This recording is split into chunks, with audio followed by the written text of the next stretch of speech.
Hey everyone, welcome to season 2 of the Leader to Leader podcast. I'm your host, Tom Athenour, and I'm so excited to start out this new year. In fact, we started last year not really knowing what we were going to be doing with this podcast. It was a bit of a labor of love, and we figured it out as we went along.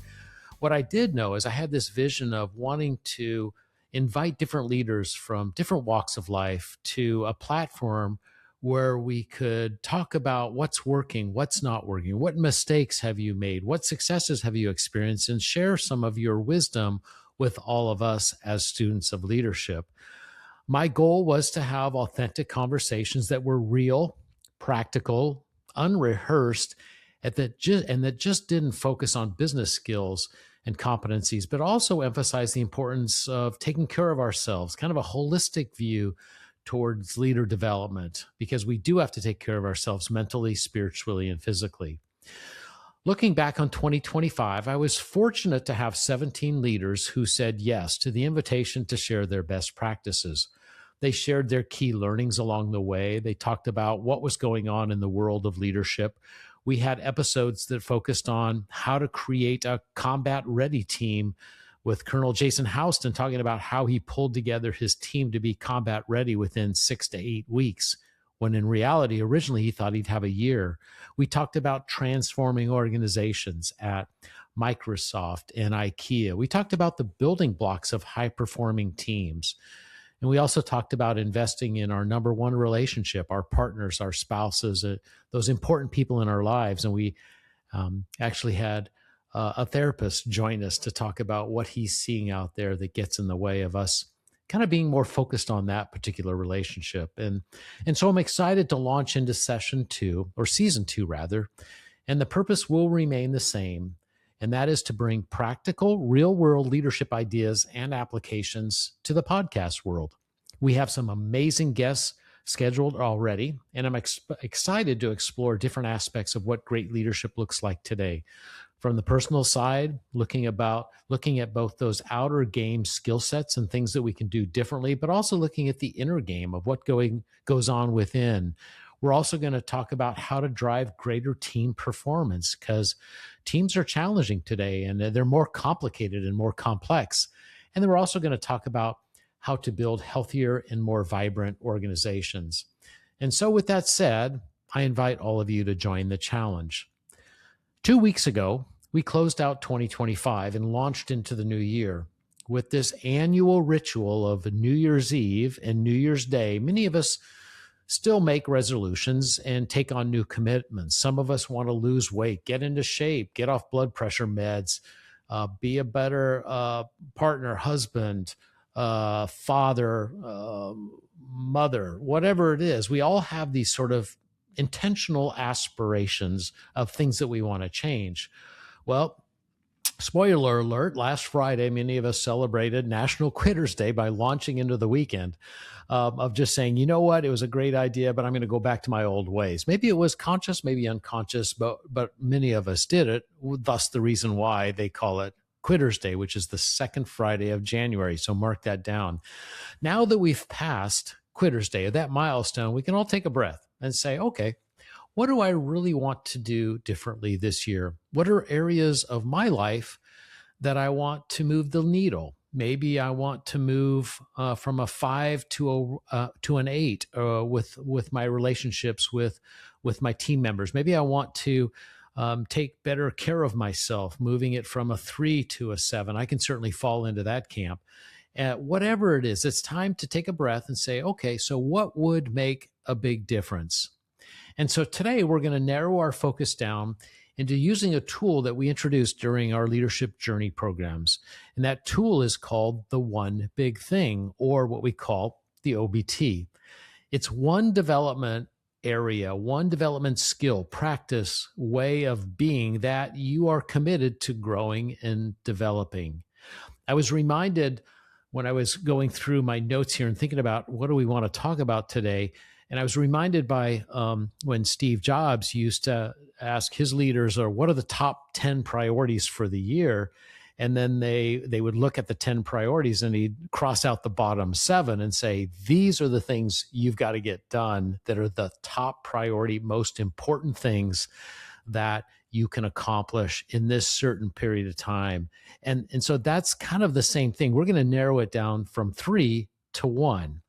And so we use this framework during our programming that was co-created by Bob Keegan and Lisa Leahy, both from the Harvard School of Education, to frame up how to put together a good development goal.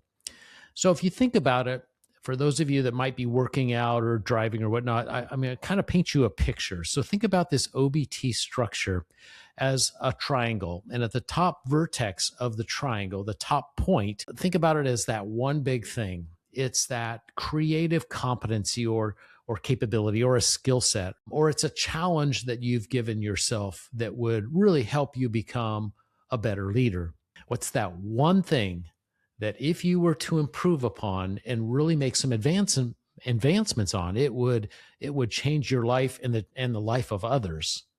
Then at the base, I want you to go over to the left vertex on the left part of the triangle, and I want you to think about, what is it that you want to do less of? What are those things that are getting in the way, that are keeping you from accomplishing that one big thing? So it might be, I am continually holding back at team meetings, or I tend to assert my opinions too aggressively to the point where people will back off and not take responsibility for whatever it is, the task that they need to be doing. Or maybe I get into more of too much of a critical mode, and that sort of sucks the energy out of my team members because they feel like, well, he's got it figured out, so I'm just going to go ahead and back off and let him do it. Whatever it is, it's those things that get in the way of that one big thing.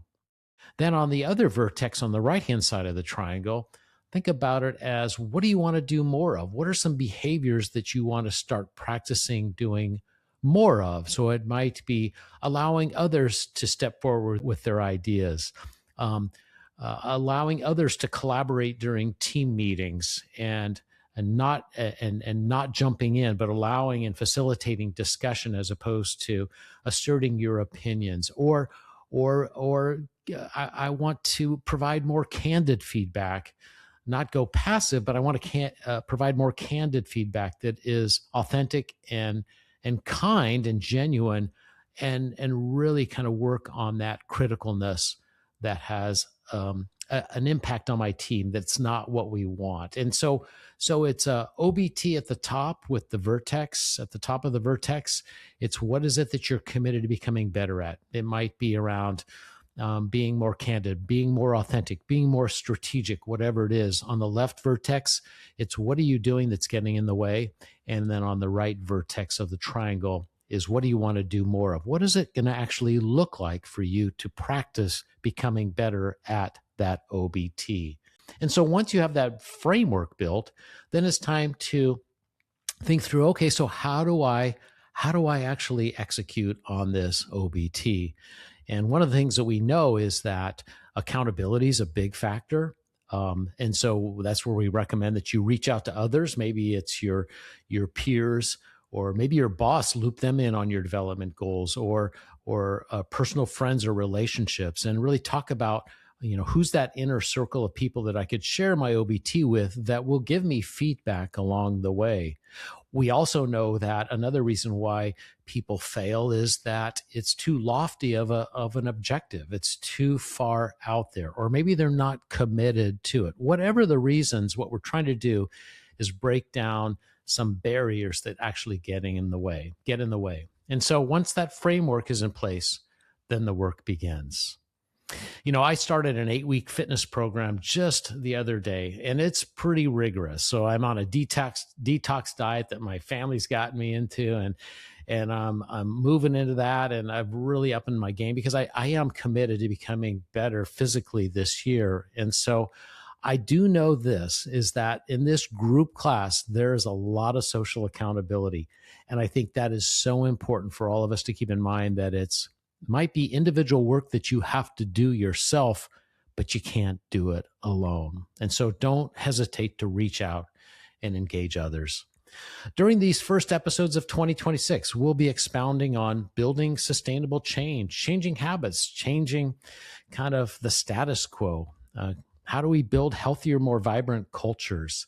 In fact, during the next episode, I've invited Dr. Lisa Leahy, who was the co-creator of the OBT methodology and immunity to change methodology. And she's actually going to help me work on my particular one big thing, my professional goal for 2026. And so I didn't think I was going to get coaching, but you might want to check in on that one because it's quite interesting of where she takes me on this journey. And so also lastly, for this year, we want to increase our level of connection with all of you. And so we've set up a new team email that if you send it to team@starquestgroup.com, it will go to us. And if you have ideas around guests, ideas around topics, something that you're most interested, maybe questions that you have around leadership, things that are happening at work, shoot us an email. I'll take a look at it and we'll see if we can address that in one of the episodes coming up. And so on behalf of all of us here at StarQuest Group, we wish you an incredible year ahead. And until next time, be conscious of how you're showing up for yourself and others. See you next time.